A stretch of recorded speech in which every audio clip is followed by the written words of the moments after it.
사람이 죽느냐 사느냐 하는 것은 생명이 있느냐 없느냐로 결정이 됩니다. 그러나 사람이 사느냐 죽느냐보다 더 중요한 것은 사람이 어떻게 사느냐, 어떤 삶을 사느냐 하는 것은 생명이 있느냐 없느냐로 결정되는 것이 아니라 어떤 생각과 어떤 의식을 가지고 있느냐로 결정이 됩니다. 의사들은 그래서 목숨은 붙어 있을지라도 의식이 끊어지는 순간부터 식물인간이라는 판정을 내립니다.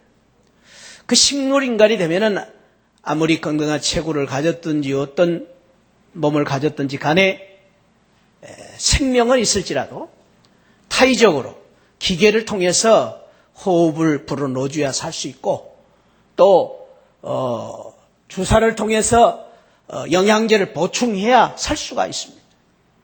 그렇지 않으면 그 사람은 죽는 사람과 다름이 없습니다.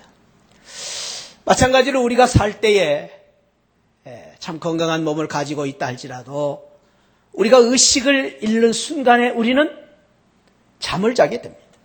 잠을 잘 때는 의식이 없습니다. 그래서 우리가 세상을 볼 수도 없습니다. 세상을 우리가 느낄 수가 없습니다. 다만 무의식 속에서 꿈속에서 이상한 것을 보기도 합니다. 무서운 꿈을 꾸기도 하고 또 없는 환상을 또 보기도 합니다. 무의식 세계에서 꿈을 꾸는 것을 말합니다. 우리가 의식이 있느냐 없느냐 하는 것이 얼마나 중요한지 모릅니다. 아무리 많은 지식을 가지고 있다 해도 의식이 없으면 그 지식이 사실은 무용지물이 될 수도 있습니다. 얼마나 많은 재물을 가졌느냐보다 더 중요한 것은 어떤 의식을 가지고 사느냐가 더 중요한 것입니다. 어떤 생각을 가지고 사느냐 하는 것에 따라서 우리의 삶이 결정돼 가는 것입니다. 그래서 우리가 늘 참으로 이 세상을 살 때에 늘 한번 내 자신을 돌아봐야 될 것은 내가 목숨이 있느냐 없느냐 그것이 중요한 것이 아니라 지금 내가 어떤 생각을 가지고 살고 있는가, 어떤 의식을 가지고 하늘을 보고 있고 어떤 의식을 가지고 교회를 나오고 있는가를 늘 생각해 봐야 된다라는 것입니다. 내가 어떤 의식을 가지고 밥을 먹고 있고 어떤 의식을 가지고 내가 직장에서 일을 하고 있는가, 그 의식이 변화돼야 됩니다. 그 의식이 바꿔지지 않으면 우리의 삶이 건강한 삶이라고 복된 삶이라고 말할 수 없다라는 것입니다. 특별히 의식이 변화됨으로써 놀라운 일을 만들었던 한 가지 예를 든다면은 저는 두바이, 아랍에미레이트 연방국가 중에 지금 세계적인 지봉을 받고 있는 두바이라는 나라를 생각하게 됩니다. 이 두바이라는 나라는 사막과 모래로 된 나라, 사막 지역입니다. 매일매일 온도가 40도 이상을 오르는 열도의 나라입니다. 그런데 놀라운 것은 의식을 바꿔놨더니 그 사막의 나라에 매일 스키를 탈 수 있는 엄청난 스키장을 거기다가 만들어 놓은 것입니다. 사막의 나라에 1년 12달 마음대로 스키를 탈 수 있는 스키장을 만들어 버린 것입니다. 미국에서 그 디즈니랜드가 유명한 공원입니다만은 이 사람들의 생각을 바꿔놨더니 거기다가 디즈니랜드의 2배의 크기, 우리나라의 용인 에버랜드의 280배 크기의 에버랜드를 만들어버렸습니다. 그 에버랜드 속에 상암 축구장 같은 축구장이 4개가 들어있습니다. 그리고 그 에버랜드 안에 골프장 18홀짜리가 들어있습니다. 그리고 경마장, 자동차 경기장이 들어있는 엄청난 공원을 만들어 놨습니다. 우리나라 지금 최고로 높은 빌딩 63층 빌딩입니다.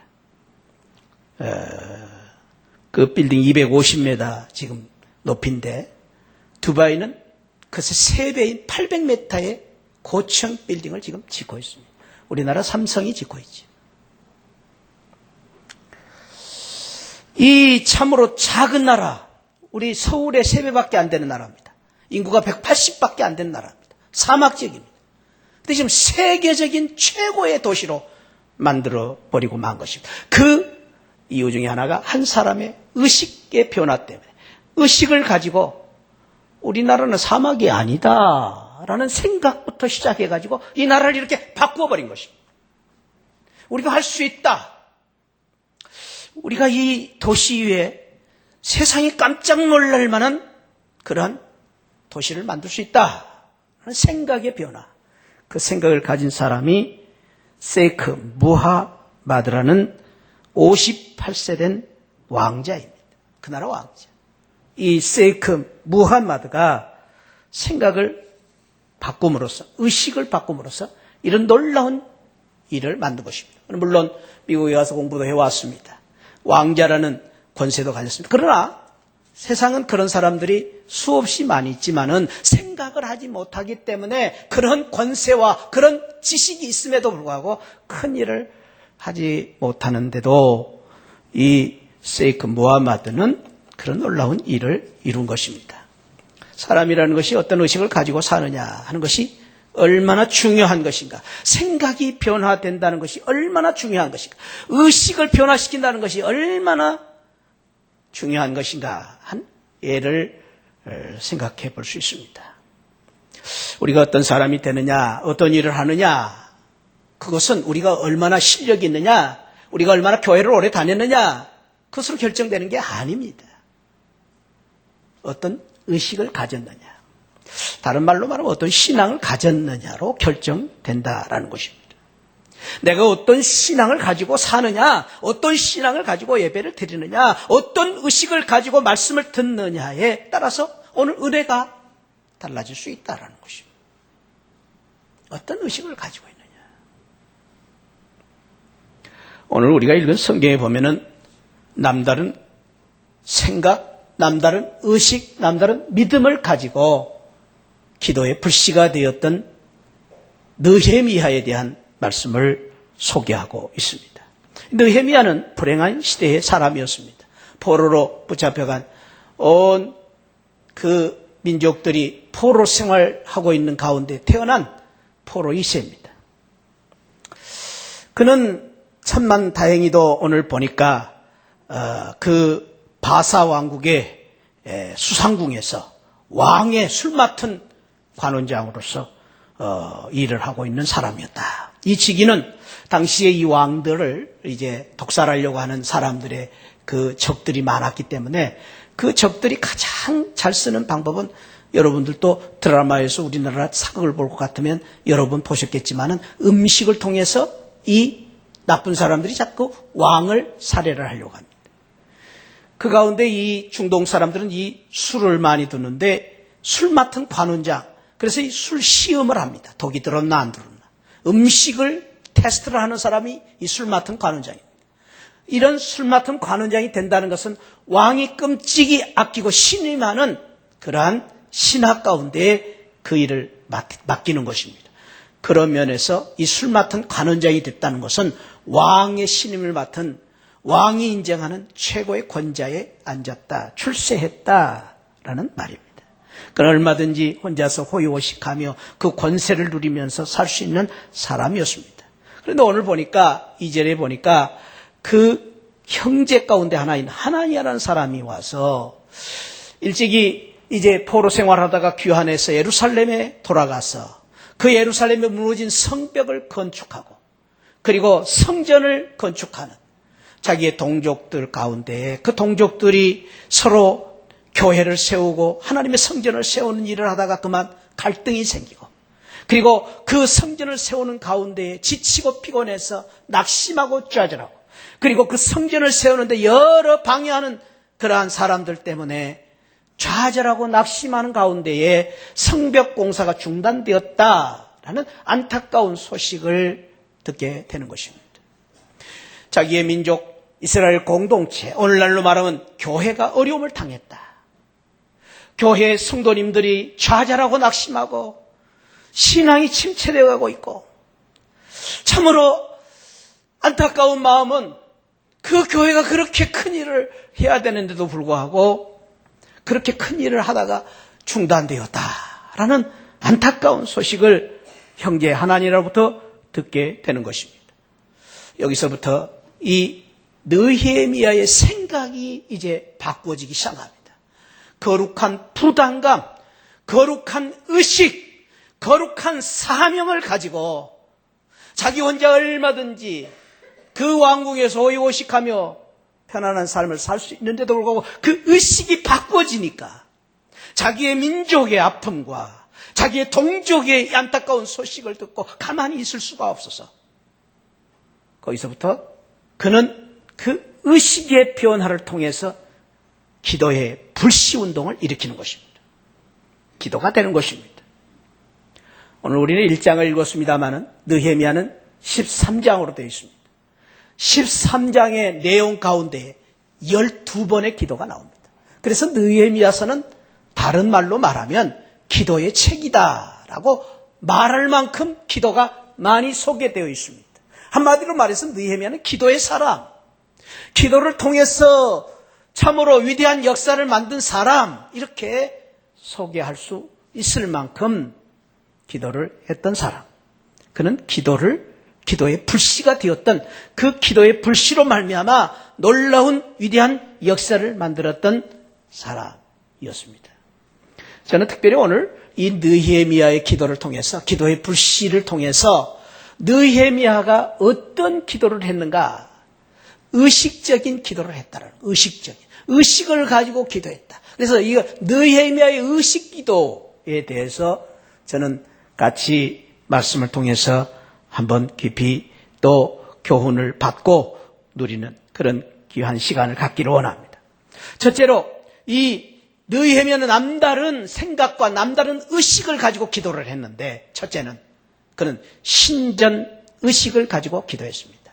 저를 따라합시다. 신전 의식을 가지고 기도하자. 좀 어려운 말이죠. 이 신이라는 말은 하나님 전 앞에서 의식을 가지고 기도한다. 그 말씀이 5절에 있습니다. 5절 말씀 다시 한번 읽어봅시다. 시작. 이르되 하늘의 하나님 여호와 크고 두려우신 하나님이요 주를 사랑하고 주의 계명을 지키는 자에게 언약을 지키시며 긍휼을 베푸시는 주여 간구하나이다.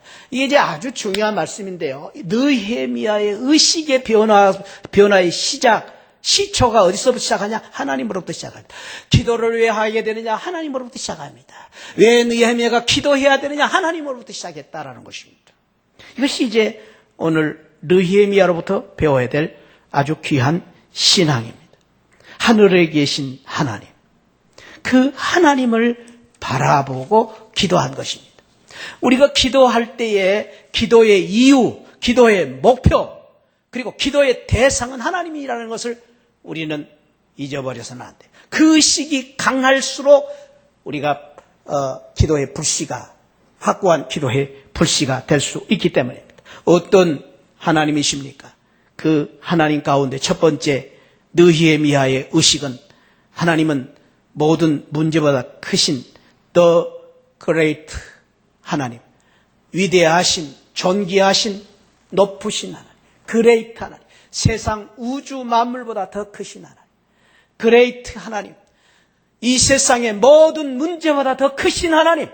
그러니까 이 세상의 모든 문제가 생길 때, 어려움이 생길 때, 고난이 생길 때에 그는 그 고난에 집착하지 아니하고 그 의식을 하나님께로 돌린 것입니다. 왜? 그 문제보다 더 크신 하나님이기 때문에. 제가 이런 아주 유치한 질문을 여러분들에게 한번 드리겠습니다. 여러분들의 문에 자물통이 잠겨져 있습니다. 문을 열고 들어가시려면은 여러분들 제일 먼저 뭐가 필요하시죠? 아직도 모르시는가 봐. 자, 열쇠를 열고 들어가려면은, 자물통을 열고 들어가려면 뭐가 필요해요? 열쇠를 찾으실 것입니다. 여러분 가운데 한 사람도 자물통을 막 들여다보면서 아이고, 이 자물통이 왜 이렇게 생겼나? 이런 분은 한 분도 없을 것입니다. 이 자물통이 어떻게 생겼는지 따지기 전에 빨리 가서 열쇠를 찾을 것입니다.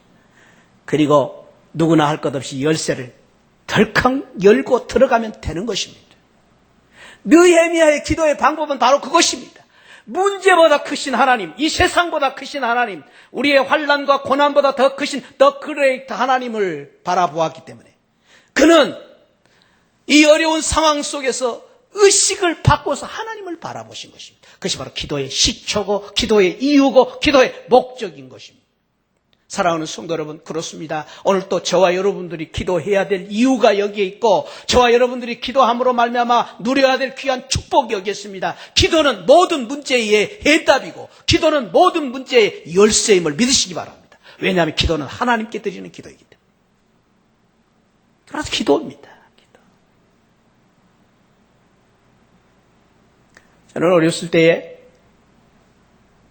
때는 제가 좀 키가 좀 컸어요. 지금은 좀 작지만 키가 커서 제가 당당한 것이 아니고 어렸을 때 저는 항상 좀 동네에서 좀 당당했어요. 그리고 저보다 나이가 한두 살 위에 먹은 애들하고 같이 저는 놀았어요. 그 이유가 있거든요. 여러분 아마 짐작하실 거예요. 제2로 형이 3분이나 계시잖아요. 저는 그 형들의 빽이 있었기 때문에 큰 소리치며 살았거든요. 얻어맞지 않았어요. 저는 동네에 가서도 누가 달라두면 저는 불렀거든요. 형! 불렀거든요. 형. 그러면 형들이 와서 그냥 다 해결해 주잖아요. 3명이나 있었어요. 사랑하는 성도 여러분, 우리가 이 세상을 살 때 늘 잊지 마시기 바랍니다. 여러분 뒤에는 더 그레이트 하나님이 계십니다. 할렐루야. 여러분들의 문제보다 더 크신 하나님이 계십니다. 할렐루야. 이 세상 우주 만물을 다스리는 하나님이 계십니다. 그렇기 때문에 우리가 문제가 생길 때, 어려움이 생길 때 고민하고 낙심하고 절망하지 마시고 하나님을 바라보시고 기도하시기를 축원드립니다. 느헤미야의 기도입니다. 심전의식의 기도입니다. 두 번째로 느헤미야는 왜 하나님 앞에 기도했습니까? 약속을 지키시는 하나님이시기 때문에. 오늘 5절에서 주를 사랑하고 주의 계명을 지키는 자에게 언약을 지키시는 하나님. 따라합시다. 언약을 지키시는 하나님. 이 언약은 아브라함 때부터 주신 하나님의 축복의 약속입니다. 하나님 믿는 사람들, 하나님의 자녀들은 반드시 잘되게 하리라. 하나님의 자녀는 반드시 승리하리라. 하나님의 자녀들은 반드시 부활하게 되리라. 할렐루야. 승리를 약속하신 축복의 약속입니다. 하나님의 약속은 세상의 우리 사람들의 약속과 다른 것은 출발은 같습니다. 사랑하기 때문에 약속하십니다. 그러나 하나님의 약속의 차이는 우리는 그 약속을 사랑하기 때문에 지키게 해야 되는데도 불구하고 지킬 수 없는 것이 우리의 연약함 때문에, 우리의 한계 때문에. 그래서 자식들에게도 우리가 여러 가지 약속을 하는데도 우리 자녀들에게 약속을 지키지 못할 때가 있습니다. 안타깝게도. 왜 못 지킵니까? 내가 약하기 때문에, 한계 때문에. 부부지간에도 새끼손가락 끄고 꼴고 팥뿌리가 검은 머리가 팥뿌리 될 때까지 살자고 했는데도 우리가 약속을 못 지킵니다. 왜? 우리의 연약함 때문에. 네요. 사랑하는 성도 여러분, 우리 하나님은 전능하신 하나님. 그래서 우리 하나님은 우리에게 그렇게 약속하십니다. 우리에게 약속한 걸 한마디도 시건치 아니하시는 하나님. 약속을 어기지 아니하시는 하나님이시라고 말씀하고 계십니다. 그 약속대로 성취하시는 하나님 믿으시기 바랍니다. 그래서 우리가 언약의 하나님을 믿고 기도하는 것입니다. 사랑하는 성도 여러분, 이 성경의 말씀이 하나님의 약속입니다. 그래서 우리는 이 성경을 구약, 신약이라고 말하지 않습니까? 구약이라는 말은 옛날 약속이고 신약이라는 말은 새로운 약속이라는 거예요. 그 약속은 이 세상에 보약, 무슨 약보다 더 귀한 하나님의 언약의 축복의 말씀입니다. 이 성경책 수없이 구구절절 보석고도 같은 놀라운 약속들이 이 성경에 들어있는데 우리 하나님께서 이 언약의 말씀을 이루어 주시는 하나님이시기 때문에 한마디로 시건치 아니하고 약속하시는 하나님, 그 하나님이기 때문에 우리가 그 하나님을 바라보면서 하나님을 믿고 기도하는 것입니다. 구하라 주실 것이요, 두드리라 열 것이요, 찾으라 찾을 것이라는 이거 약속이기 때문에 우리가 기도하면 하나님 주시는 것입니다. 할렐루야. 그 약속을 믿고 기도한 것입니다. 느헤미야는 그 확고한 믿음이 있었기 때문에 신전 의식을 가지고 하나님 앞에 기도했던 것입니다. 또한 여기 5절에 보니까 세 번째로 느헤미야는 왜 신전의식을 가지고 기도했습니까? 오늘 여기 보니까 긍휼을 베푸시는 주여, 긍휼을 베푸시는 하나님이라는 믿음이 있었기 때문에, 그렇게 높으신 하나님, 그렇게 거룩하신 하나님, 언약을 이루시는 그 하나님. 그런데 우리는 때로는 그런 생각을 해요. 그렇게 높으신 하나님이 나 같은 사람을 기억하실까? 내가 기도하는데 하나님 들어주실까? 그렇게 고귀하신 전능하신 더 그레이터 하나님께서 나같이 초라한 사람들을 보고 계실까? 그런 생각을 가질 때가 있습니다. 그런데 그것을 뒷받침하는 것이 뭐냐? 긍휼의 하나님이시다라는 말입니다. 이 긍휼이라는 말은 하나님께서 가지신 절대적인 속성을 말합니다. 내가 잘나서 내가 하나님 앞에 사랑받을 조건이 되어서 내가 이뻐서 긍휼히 여기시는 것이 아니라, 사실 나 같은 사람은 찌꺼기만 또 못하고, 나 같은 사람은 죄인 중에 괴수임에도 불구하고, 나 같은 사람은 이 세상에 초라하고 연약하고, 벌써 나 같은 사람은 폐기 처분 받아야 마땅할 사람이고, 나 같은 사람이 어떻게 주님 앞에 나올 수 있습니까마는, 나는 내 자신을 볼 때도 하나님 앞에 나올 조건이 없어요. 그런데도 불구하고 하나님의 절대적인 속성이시니 긍휼을 가지셨기 때문에, 오늘 또 우리 하나님께서 저와 여러분들을 용납하시고 받아주시고 이 거룩한 자리에 세우시고 하나님의 언약의 말씀을 통하여 축복해 주시고 기도해라 그러면 응답해 주시겠다고 약속해 주신 것입니다. 그것이 바로 하나님의 긍휼입니다. 히브리어에서는 이 긍휼이라는 말을 헛세드라는 단어를 쓰는데요, 영어 성경에 보니까 unfailing love, unfailing, fail이라는 말은 실패했다는 말이거든요. 근데 unfailing이라는 말은 실패하지 않는 사랑이, 긍휼이라는 것은 무엇이냐? 끝없는 사랑이, 변함없는 사랑이, 어긋나지 않는 사랑이, 영원한 사랑이, 이 시와 때에 따라서 변하는 것이 아니라 변치 않는 영원한 사랑, 그것이 바로 긍휼이다라는 것입니다. 헬라어에서는 이 긍휼이라는 단어를 이제 스프랑크 리조마이, 참 어려워요. 단어들이 어려워요.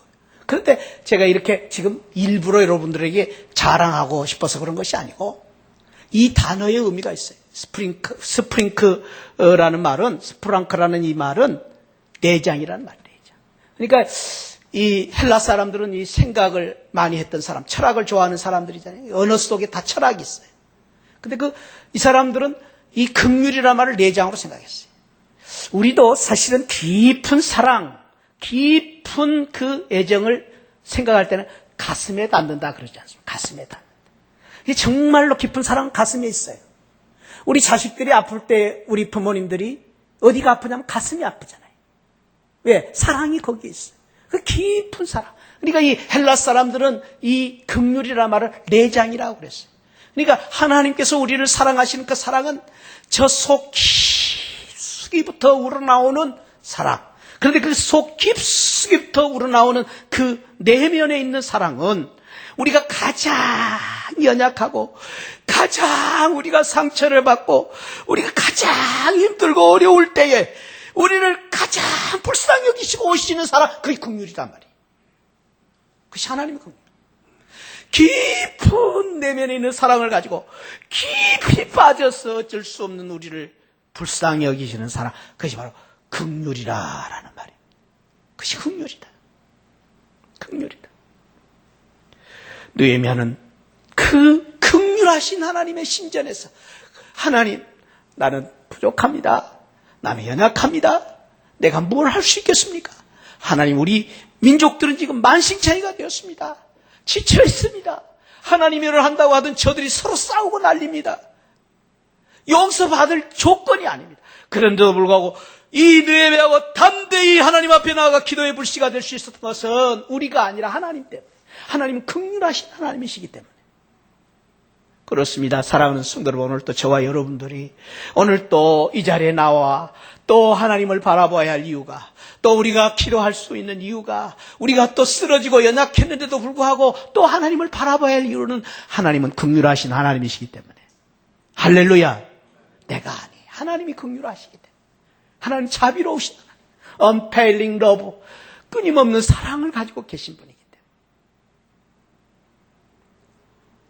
저는 이 사랑을 이야기할 때마다 비유컨대 하나님의 사랑을 비유할 때에 다른 비유가 마땅치 않고 오직 우리 부모의 사랑. 그래서 이 부모님의 속성과 인품과 하나님의 인품이 매우 닮았어요. 그래서 하나님께서 특별히 이 세상의 사람들 가운데 하나님처럼 공경해라, 공경이라는 단어를 쓴 것은 하나 부모의 부모. 부모가 그만큼 하나님의 성품을 닮았기 때문에 부모를 공경하라. 그런데 여러분 그렇지 않습니까? 부모가 자식들을 사랑할 때 어떤 사랑을 합니까? 자식이 넘어지고 쓰러질 때 더 아픕니다.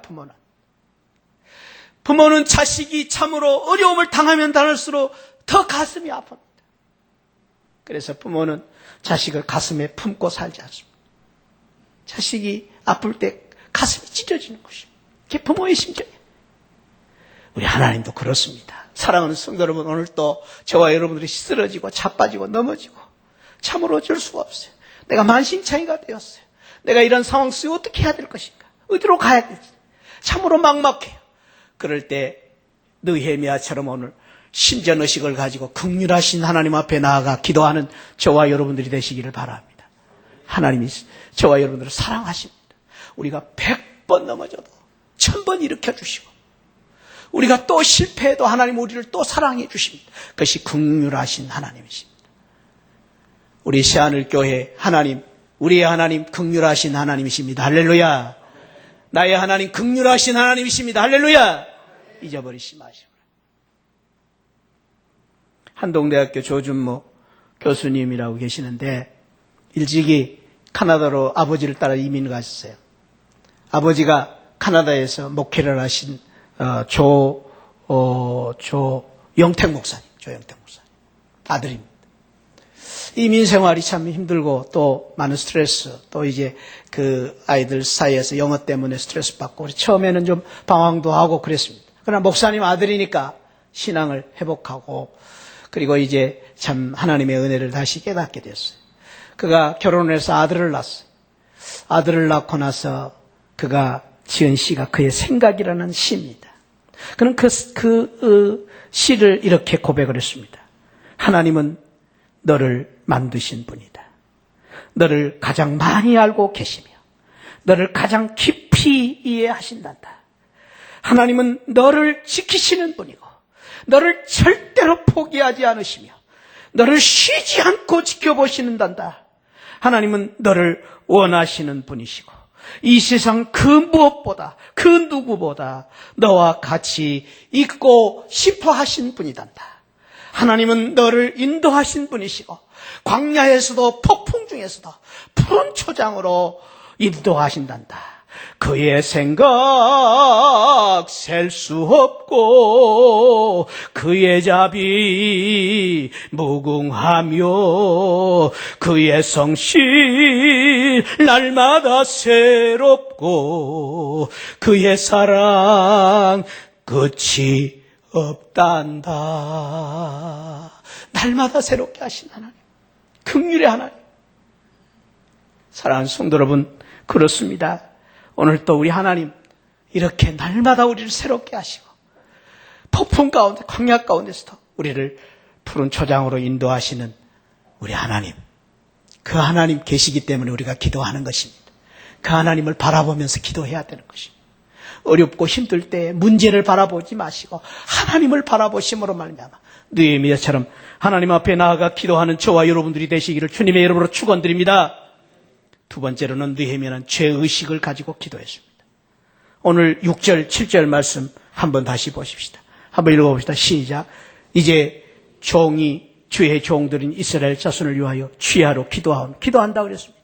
우리 이스라엘 자손이 주께 범죄한 자들을 자복하오니 주는 귀를 기울이십니다. 눈을 여시사 종의 기도를 들으시옵소서. 나와 내 아버지의 집이 범죄하여 주를 향하여 크게 악을 행하여 주께서 주의 종 모세에게 명령하신 계명과 율례와 규례를 지키지 아니하였나이다.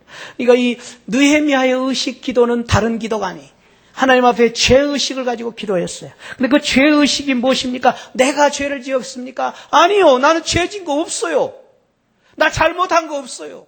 지금 나는 출세했어요. 나 생활은 아무 문제가 없어요. 그런데 오늘 느헤미야가 기도하는 것이 무엇입니까?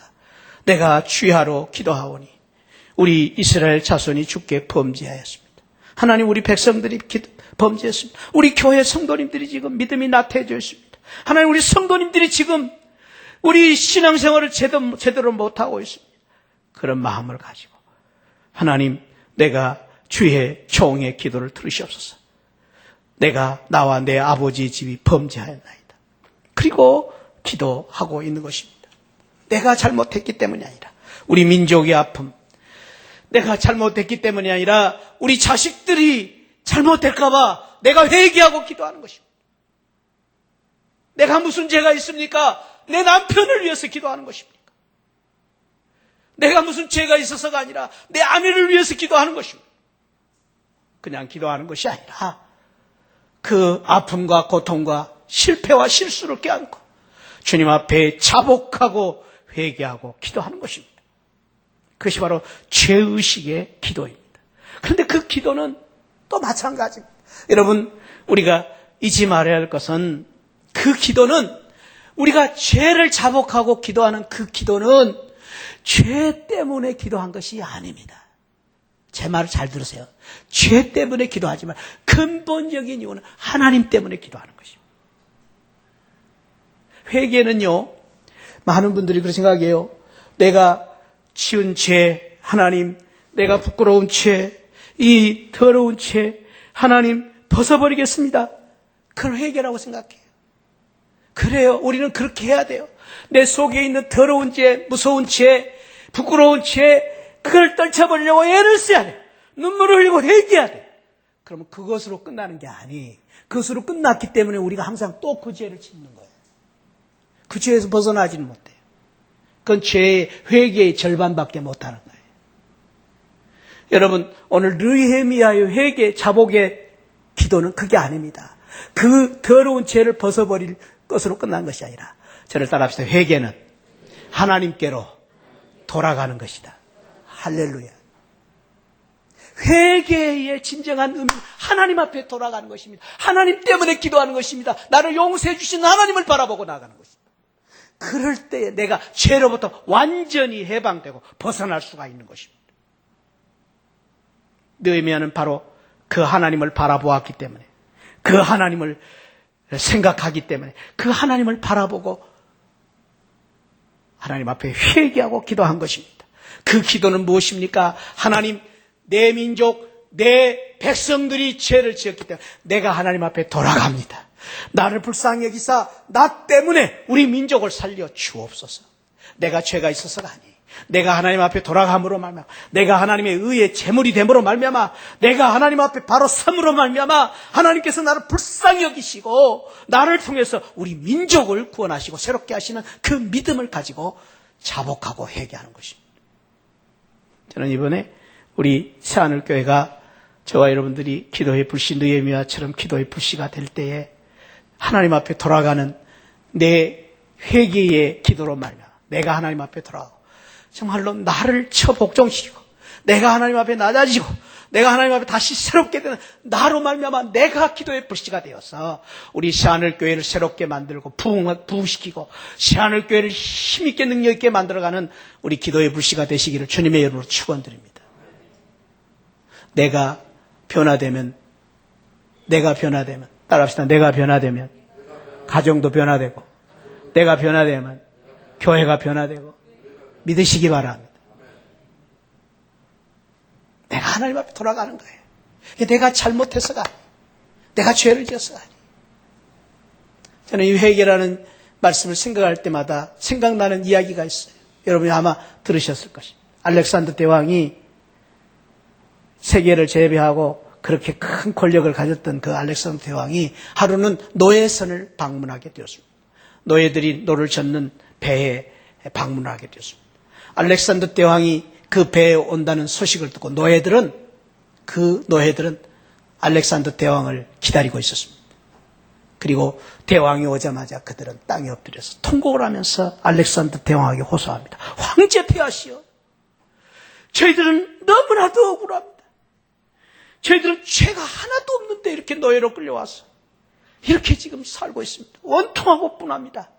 저희들을 제발 좀, 저희들은 죄가 없는 저희들을 제발 좀 해방을 시켜주십시오 하고 황제 폐하한테 간곡하게 부르짖어 호소를 하고 있었습니다. 근데 저 끝에 아무 말도 없이 고개를 푹 숙이고 엎드려서 그냥 아무 말도 하지 않고 있는 그 노예가 있었습니다.